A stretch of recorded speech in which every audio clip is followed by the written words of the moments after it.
வணக்கம் மக்களே and hello guys, welcome to 12th students. அவங்க தான் வந்து இந்த வீடியோ தமிழை பார்த்துட்டு கிளிக் பண்ணி பார்த்துட்டு இருக்கீங்க. And then coming to the series of என்ன சொல்கிறது ஸ்டடி ரொட்டீன் கொடுத்துட்டு இருந்தால. ஸோ போன வீடியோவில் ஈவினிங் ஸ்டடி ரொட்டீன் கொடுத்துருப்பேன். ஸோ இந்த வீடியோவில் வந்து மார்னிங் ஸ்டடி ரொட்டீன் தரேன்.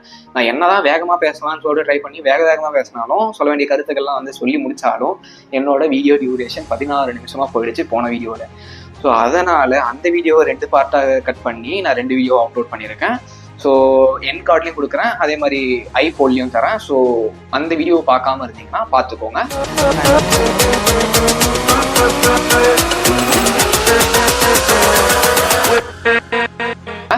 And stepping on to the morning routine.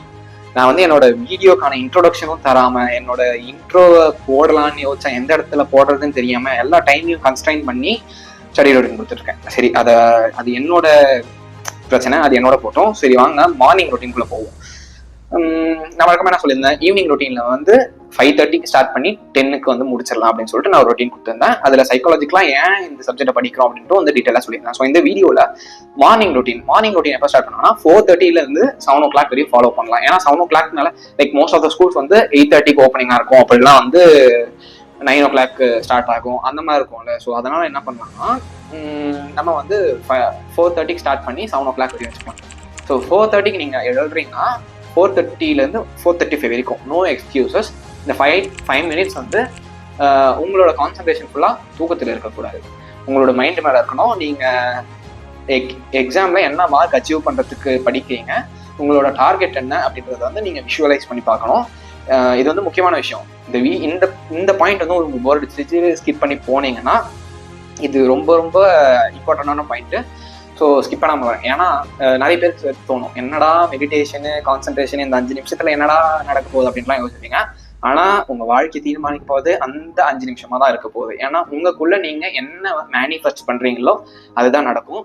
So இந்த ஒரு கீ பாயிண்ட்டை வச்சு தான் நானும் 588 out of 600 வந்து எடுத்தேன். இது கண்டிப்பாக உண்மை. நீங்கள் ட்ரை பண்ணிவிட்டு ரிசல்ட் வரலன்னா சொல்லுங்கள், நான் இந்த வார்த்தையை வந்து திரும்பியும் வாங்கிக்கிறேன், ஓகேவா? ஸோ இந்த 5 minutes என்ன பண்ணோம்னா, நீங்கள் என்ன மார்க் எடுக்கணும் ஆசைப்படுறீங்களோ ஸோ அதை விஷுவலைஸ் பண்ணுங்க. விஷுவலைஸ் பண்ணிட்டு அதாவது மெடிடேஷன் தான். கண்ணை மூட்டு லைக் நான் எப்பயும் என்ன பண்ணுவேன்னா, லைக் இந்த ஃபிங்கரையும் வந்து ஒன்றா சேர்த்து லைக் இந்த ஒரு பொசிஷனில் மெடிடேட் பண்ணுவேன். ஏன்னா இதுக்கு நிறைய சயின்டிஃபிக்கல் ஃபேக்ட்ஸ்லாம் இருக்குது, அதெல்லாம் பேசணும்னா இந்த வீடியோ 20 நிமிஷத்தை தாண்டி போயிடும். ஸோ அதை அடுத்த வீடியோன்னு தெரில, சரி அது அப்புறம் பார்ப்போம். ஸோ என்ன மேனிஃபெஸ்ட் பண்ணோம் அப்படின்னு சொல்லிட்டு பார்த்தீங்கன்னா, ஸோ இந்த ஒரு ஃபிங்கர் செட்டில் நீங்கள் வந்து உங்களோட மார்க்ஸ் வந்து என்னவா இருக்கணும், எவ்வளோ எடுக்கணுன்றதை இமேஜின் பண்ணிக்கோங்க. இமேஜின் பண்ணிவிட்டு இந்த சொசைட்டியில் இருக்கக்கூடிய பஞ்சபூதங்களான நிலம், நீர், காற்று, ஆகாயம் மற்றும் அக்னி, இது வந்து இந்த பஞ்சபூதங்களையும் வந்து ஒரு வாட்டி மனசில் நினச்சி அதோட என்ன ஃபார் அன் எக்ஸாம்பிள் நிலம் இருக்குன்னு வச்சுக்கோங்களேன். உங்களுக்கு வந்து வேஸ்ட் ஏரியா ஆஃப் லேண்ட் வந்து இமேஜின் பண்ணிக்கோங்க. இமேஜின் பண்ணிவிட்டு நெக்ஸ்ட்டு நிலம், நீர், அந்த மாதிரி ஒவ்வொரு பொருளுக்கும் அந்த பஞ்சபூதங்கள் ஒவ்வொரு பொருளுக்கும் வந்து பெருசாக நம்மளுக்கு என்ன தெரியுமோ அதை இமேஜின் பண்ணி அதை எல்லாக்கிட்டையும் கேளுங்க. லைக் நான் இந்த ஒரு விஷயத்த சாதிக்க போகிறேன், அதுக்கு உன்னோட சக்தி முழுவதும் எனக்கு வேணும் அப்படின்னு சொல்லிட்டு மெடிடேட் பண்ணிக்கோங்க. அதுக்கப்புறம் நீங்கள் எடுக்கக்கூடிய மார்க்ஸ் எவ்வளோ அப்படின்றத இமேஜினேஷன்லேயே வந்து அந்த பஞ்சபூதங்களை வேண்டி முடிச்சிட்ட பிறகு அடுத்த ஒரு நிமிஷம் என்ன பண்ணுறீங்கன்னா, நம்ம அந்த மார்க் வந்து அச்சீவ் பண்ணிட்டோம் அப்படின்ற ஒரு ஃபீலிங்குள்ளே வரீங்க. அதாவது நீங்கள் அதை முடிச்சிட்டீங்க அப்படின்ற ஒரு ஃபீலிங்குள்ளே வந்து அந்த பஞ்சபூதங்களுக்கு வந்து தேங்க் பண்ணுங்க. ஸோ இது வந்து கண்டிப்பாக ஒர்க் ஆகும். ஒர்க் ஆகலன்ட்டு என்னால் சொல்லவே முடியாது, ஏன்னா நான் 2 பவுலிங் எக்ஸாமையும் வந்து யூஸ் பண்ணேன். ஸோ இந்த ஒரு பிரம்மாஸ்திரம் கண்டிப்பாக வேலை செய்யும். இது எங்கேருந்து கற்றுக்கிட்டேன் அப்படின்றதெல்லாம் அப்பாற்பட்ட விஷயம். ஆனால் ஒர்க் அவுட் ஆச்சு, 100% ஒர்க் அவுட் ஆச்சு, அதனால் ஃபாலோ பண்ணிக்கோங்க.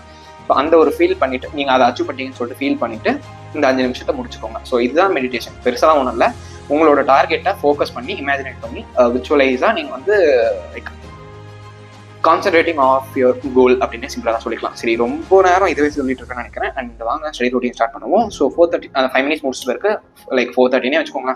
4:35லேருந்து 5:30 1 hour இருக்குல்ல. ஸோ இந்த 1 hourல என்ன பண்ணுறீங்கன்னா, உங்களோட மூளை வந்து காலையில் எழுந்த 1.5 மணி நேரத்துக்கு வந்து 100% எஃபிஷியன்சியோட வேலை செய்யும்.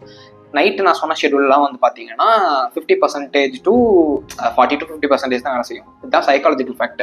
அண்ட் காலையில் நேரத்தில் நான் சொல்கிற இந்த 1.5 டைமில் வந்து உங்களோட மூளையோட எஃபிஷியன்சி 100% இருக்கும். ஸோ அதனால மேத்தமெட்டிக்ஸ் எடுத்து 1 hour உங்களுக்கு எந்த டாபிக் அப்படின்னா எந்த சாப்டர் வந்து டிஃபிகல்ட்டாக இருக்கும், ஸோ அந்த சாப்டரில் இருக்கக்கூடிய problems and equations and all other stubs வந்து ப்ராக்டிஸ் பண்ணுங்க.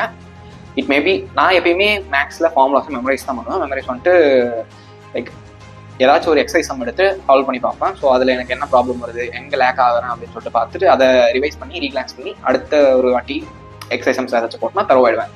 So it is my policy and my style. நீங்கள் எப்படி மேக்ஸ் ப்ரிப்பேர் பண்ணுவீங்களோ ஸோ அந்த 1 hour வந்து அப்படி யூட்டிலைஸ் பண்ணிக்கோங்க. And then coming to 5:30 to 6:15 இந்த நேரத்தில் என்ன பண்ணுறீங்கன்னு பார்த்தீங்கன்னா ஃபிசிக்ஸ் அப்படின்னா கெமிஸ்ட்ரி மேக்ஸ் பார்த்து உங்களோட பிரெயின் எஃபிஷியன்சி வந்து ஒரு 80% வந்து நிற்கும். நம்ம இவ்வளோ பார்த்துட்டோமா அப்படின்ற மாதிரி ஒரு சர்டைன் லெவல் ஆஃப் சேச்சுரேஷன் வந்து நிற்கும். ஸோ அந்த நேரத்தில் என்ன பண்ணுறீங்கன்னா உங்கள் மைண்டுக்கு ஏற்ற சப்ஜெக்ட் வந்து இன்ட்ரோடியூஸ் பண்ணுறோம், ஃபிசிக்ஸ் ஆர் கெமிஸ்ட்ரி. இது ஆல்டர்னேட் டேஸில் ஃபாலோ பண்ணிக்கோங்க. இன்னைக்கு ஃபிசிக்ஸ்னா நாளைக்கு கெமிஸ்ட்ரி, இன்னைக்கு கெமிஸ்ட்ரினா நாளைக்கு ஃபிசிக்ஸ் அப்படின்னு சொல்லிட்டு ஃபாலோ பண்ணிக்கோங்க. இதில் என்ன பண்ண போகிறோம் அப்படின்னு சொல்லிட்டு பார்த்தீங்கன்னா நோ தியரிஸ். ஃபிசிக்ஸ் அண்ட் கெமிஸ்ட்ரியில் மார்னிங்கில் தியரியே வந்து பார்க்கவே போகிறதில்ல, படிக்கிறதுனா இந்த நம்ம ஈவினிங் ஸ்கெடியூல் சொன்னால ஈவினிங் ரொட்டீன் அதில் பார்க்கும்போது தியரியை வந்து பார்த்துக்கோங்க. ஃபிசிக்ஸ் ஆர் கெமிஸ்ட்ரி ரெண்டுவாக இருந்தாலும் சரி. காலையில் உங்களோட வேலை நியூமரிக்கல் ப்ராப்ளம்ஸ் அண்ட் கெமிஸ்ட்ரியில் ஈக்குவேஷன்ஸ். கெமிஸ்ட்ரியில் இருக்கக்கூடிய நியூமரிக்கல் ப்ராப்ளம்ஸ்க்கு ஃபார்முலாஸ் மெமரைஸ் பண்ணி தான் ஆகணும், வேறு வழி இல்லை. அதில் வந்து ஃபிசிக்ஸ்லேயாச்சும் நீங்கள் வந்து இந்த ஃபார்முலா எப்படி வந்துச்சு அப்படின்னு சொல்லிட்டு அண்டர்ஸ்டாண்ட் பண்ணி ஞாபகம் வச்சுக்கலாம். கெமிஸ்ட்ரியில் வந்து எப்படி வந்துச்சுன்னு சொல்லிட்டு லைக் இந்த டைம் பீரியடு, இந்த நியூக்ளியர் ரேடியேஷன்ஸ்லாம் இருக்குல்ல, ஸோ அந்த 7th சாப்டரா சம்திங் 7th சாப்டர்னு நினைக்கிறேன். ஆமாம் 7th சாப்டர் தான். ஸோ அதில் வரக்கூடிய ப்ராப்ளம்ஸ்லாம் கூட எப்படி ஃபார்முலா வந்துச்சுன்னு சொல்லிட்டு நம்ம லைக் கெஸ் பண்ணி அண்டர்ஸ்டாண்ட் பண்ணி ஞாபகம் வச்சுக்கலாம். ஒரு சில சாப்டர்ஸில் 9 சாப்டர்ஸில் இருக்கிறதெல்லாம் பார்த்தீங்கன்னா ஃபார்முலா எப்படி வந்துச்சுன்னு நமக்கு தெரியாது, எனக்கு தெரியாது, உங்களுக்கு தெரிஞ்சால் இட் இஸ் கிரேட். ஸோ அந்த ஃபார்முலாஸ்லாம் வந்து ஒரு ஷீட்டில் தனித்தனியாக எழுதி மெமரைஸ் பண்ணிக்கோங்க. ஸோ அந்த மெட்டீரியல்ஸும் வேணும்னா கீழே டிஸ்கிரிப்ஷன் வந்து டெலகிராம் லிங்க் ஒன்று தரேன். ஸோ 12th ஸ்டடி மெட்டீரியல்ஸ் அப்படின்னு சொல்லிட்டு ஒரு குரூப் வந்து சேனல் வந்து நான் கிரியேட் பண்ணி தரேன். ஸோ அதில் என்னோட மெட்டீரியல்ஸ் நான் ப்ரிப்பேர் பண்ணியிருப்பேன் எல்லா மெட்டீரியல்ஸும். ஸோ அதை வந்து எல்லாமே பிடிஎஃபாக நான் மாற்றி வச்சிருக்கேன். ஸோ அதை வந்து நான் ட்ரான்ஸ்ஃபர் பண்ணுறேன். அண்ட் உங்களோட எக்ஸாமுக்கு அது யூஸ்ஃபுல்லாக இருக்கும்னு நினைக்கிறேன். ஸோ நீங்கள் அந்த ஃபார்முலாஸ்லாம் மெமரைஸ் பண்ணிட்டு ரெண்டுத்துலேயும் நியூமரிக்கல் ப்ராப்ளம்ஸ் வந்து காலையில் ஒர்க் அவுட் பண்ணுங்கள். And then when it comes to chemistry, organic chemistry தான் வந்து எல்லாருமே வந்து கஷ்டம்னு சொல்லுவீங்க. எனக்கும் ஆர்கானிக் கெமிஸ்ட்ரி தான் கஷ்டம். ஃபிசிக்கல் கெமிஸ்ட்ரி ரொம்ப ஈஸி, ஏன்னா எனக்கு தியரி பார்ட் வந்து ரொம்ப பிடிக்கும். ஸோ நான் அந்த மாதிரி போயிடுறதுனால எனக்கு ஃபிசிக்கல் கெமிஸ்ட்ரியும் இன்ஆர்கானிக்கும் பெருசாக கஷ்டமாக தெரியாது, ஏன்னா கான்செப்ட்ஸ் அண்டர்ஸ்டாண்ட் பண்ணுறதுனால ஈஸியாக இருக்கும். when it comes to organic chemistry அது வந்து கொஞ்சம் கஷ்டமாக தான் இருக்கும்.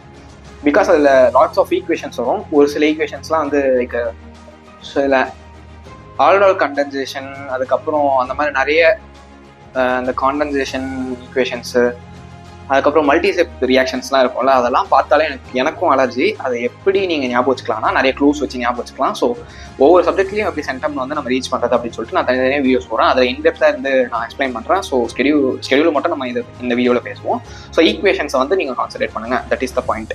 And then 6:15 to 7. ஸோ இந்த டைமில் நீங்கள் வந்து என்ன பண்ணீங்கன்னா லாங்குவேஜஸ் எடுத்துக்கோங்க. ஏன்னா வந்து இந்த மேக்ஸ் பார்த்து முடிச்சிட்ட பிறகு, ஃபிசிக்ஸ் கெமிஸ்ட்ரி பார்த்து முடிச்சிட்ட பிறகு ஒரு மாதிரி காலையிலேயே டயர்டான மாதிரி ஒரு ஃபீலிங் இருக்கும். அப்போ வந்து நீங்கள் லாங்குவேஜ் எடுத்தீங்கன்னா கரெக்டாக இருக்கும். லாங்குவேஜ் எடுத்து என்ன பண்ணீங்கன்னா இதையும் ஆல்டர்னேட் டேஸ் வச்சுக்கோங்க. ஒரு நாள் தமிழ், ஒரு நாள் இங்கிலீஷ், ஒரு நாள் தமிழ், ஒரு நாள் இங்கிலீஷ்னு மாற்றி வச்சுக்கோங்க. அண்ட் தமிழாக இருந்தால் என்ன பண்ணுங்கன்னா காலையில் போயம்ஸ், மனப்பாட பாடல்கள் இருக்குல்ல, ஸோ அது எல்லாத்தையுமே வந்து படிச்சுக்கோங்க. நான் என்ன ட்ரிக்கு ஃபாலோ பண்ணுவேன்னா தமிழில் மனப்பாட பாடல்கள் மனப்பாடம் பண்ணுறதுக்கு ஏதாச்சும் எனக்கு தெரிஞ்ச ஒரு தமிழ் சினிமா பாட்டு இருக்கும்ல, அந்த சினிமா பாட்டோட ராகத்துக்கு இந்த மனப்பாட பாடலை வந்து ஃபிக்ஸ் பண்ணுறேன். என்னோட சேனலில் இருக்கக்கூடிய ஓல்டஸ்ட் வீடியோ எடுத்து பார்த்தீங்கன்னா நான் 8th வந்து விவேக செந்தாமணின்னு சொல்லிட்டு ஒரு பாட்டு இருக்கும், அதே மாதிரி வேற ஏதோ ஒரு பாட்டு இருக்கும். அது ரெண்டுத்தையும் வந்து ஒரு சாமி பாட்டு மாதிரி பாடி வச்சிருப்பேன். ஸோ நான் யூடியூப்ல போட்ட ஃபர்ஸ்ட் வீடியோ தான். ஸோ அந்த மாதிரி வந்து நான் மனப்பாட பாடலை வந்து ஒரு சினிமா பாடல் ஸ்லாங்கில் அந்த மெட்டில் வந்து என் மைண்டில் வந்து பாடி வச்சுருப்பேன். ஸோ அது எப்பயுமே மறக்காது. எப்போ உங்களுக்கு சினிமா பாட்டெலாம் மறக்காதோ அதே மாதிரி எனக்கு அதுவும் மறக்காது. ஸோ அந்த ட்ரிக்கை ஃபாலோ பண்ணுவேன். நீங்களும் வேணும்னா ஃபாலோ பண்ணிக்கோங்க. ஆனால் திருக்குறளை வந்து கான்சன்ட்ரேட் பண்ணுங்க. நம்மளுக்கு 3 இடத்துல 20 திருக்குறள் இருக்கும்ல. ஸோ திருக்குறளை பொறுத்த வரைக்கும் நான் என்ன சொல்லுவேன்னா எல்லா திருக்குறளும் வந்து படிச்சு வச்சுக்கோங்க. மனப்பாடம் இல்லாததுன்னு சொல்லிட்டு வேறுபடுத்த வேணாம்.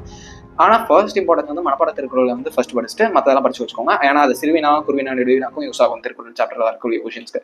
ஸோ அதை பார்த்துக்கோங்க. இங்கிலீஷில் வந்து நமக்கு என்ன கிராமர் தான் பிரச்சனை. கிராமரும் 1 மார்க்ஸும் நீங்கள் 2 மார்க்ஸு அண்ட் 2 மார்க்கில் 3 மார்க்கில். ஸோ நீங்கள் அந்த ஷார்ட் ஆன்சர்ஸ் பேராகிராஃப்ஸ் கூட ஓரளவு கான்செப்ட் வச்சு எழுதிடலாம். உங்களோட ஓன் சென்டென்சஸில் கிளியர் பண்ணிடலாம். கிராமரில் வந்து நீங்கள் அதிகமாக கான்சன்ட்ரேட் பண்ணணும். அது எப்படி பண்ணுறதுன்னு சொல்லிட்டு நான் இன்னொரு தனி வீடியோவில் சொல்கிறேன். அண்ட் தென் 1 மார்க்ஸ் வந்து ஒரு மேஜர் ரோல் ப்ளே பண்ணோம் உங்களோட இங்கிலீஷ் மார்க்ஸை புஷ் பண்ணுறதுக்கு. ஸோ 1 மார்க்ஸ்லையும் என்னென்ன மாடலில் என்னென்ன மாதிரியான கொஷின்ஸ்லாம் வரும் நம்மளுக்கு தெரியும்ல. First 3 antonym, first 3 synonym, next 3 antonym, and then வரக்கூடிய கொஷின்ஸ்லாம் கிராமர் பேஸ் பண்ணி வரும். ஸோ இந்த மாதிரி தான் நான் சொல்லிட்டு ஸோ அந்த பேட்டர்ன் ஃபாலோ பண்ணிக்கோங்க. அந்த வே டு சக்ஸஸ் கைட்லேயே வந்து தனித்தனியாக கொடுத்துருப்போம், பார்ட்டாக எத்தனை நிறைய செக்ஷன் 14 செக்ஷனும் என்னவோ போகும். ஸோ அதை ஃபாலோ பண்ணிக்கோங்க. வேறு என்ன, அதுக்கும் மெட்டீரியல்ஸ் வேணும்னா கீழே டிஸ்கிரிப்ஷனில் லிங்க் தரேன். ஸோ டெலிகிராம் சேனல் ஜாயின் பண்ணிக்கோங்க. அதுக்கு தேவையான இன்ஃபர்மேஷன்ஸ் வந்து நான் ஷேர் பண்ணுறேன். ஸோ அதான் இதை ஃபாலோ பண்ணி முடிச்சுட்டு எவ்வளோ 7 o'clock ஆச்சா? 7 o'clockனால சப்போஸ் லாங்குவேஜ் சீக்கிரம் முடிச்சுன்னா நீங்கள் சீக்கிரமாக முடிச்சுட்டு இயர்லியாக கூட நீங்கள் ஸ்கூலுக்கு ரெடியாக வந்து ஃபாலோ பண்ணிக்கோங்க. இட் வில் பி குவைட் ஹெல்ப்ஃபுல்னு நினைக்கிறேன். வீடியோ வந்து பிடிச்சிருந்துச்சு அப்படின்னா வந்து யூஸ்ஃபுல்லாக இருக்குது அப்படின்ற மாதிரி உங்களுக்கு தோணுச்சுன்னா லைக் போடுங்க. ஸோ அதனால தான் எனக்கு தெரியும் எத்தனை பேருக்கு வந்து இது ரீச் அவுட் ஆயிருக்கு அப்படின்னு சொல்லிட்டு. வேற ஏதாச்சும் டீட்டெயில்ஸ் வேணும் இல்லை இன்ஃபோஸ் வேணும்னா கமெண்ட் செக்ஷனில் சொல்லுங்க. அடுத்த வீடியோவை ரெடி பண்ணி அப்லோட் பண்ணுறேன். Until then signing off from Prateek. Good bye, cheers. And then மறக்காமல் இப்போ நான் சொன்ன மார்னிங் அண்ட் ஈவினிங் ஸ்டடி ரொட்டீனை வந்து எந்த எக்ஸ்கியூசஸுமே இல்லாமல் ஃபாலோ பண்ணுறதா தான் உங்களுக்கு வந்து ஒரு எக்ஸ்ட்ராடினரி ரிசல்ட் கிடைக்கும். கண்டிப்பாக கிடைக்கும். I am assured of that. So எந்த எக்ஸ்கியூசஸுமே இல்லாமல் ஃபாலோ பண்ணுங்க, which will be quite and more and huge helpful for you guys to score a better total in your 12th board exams.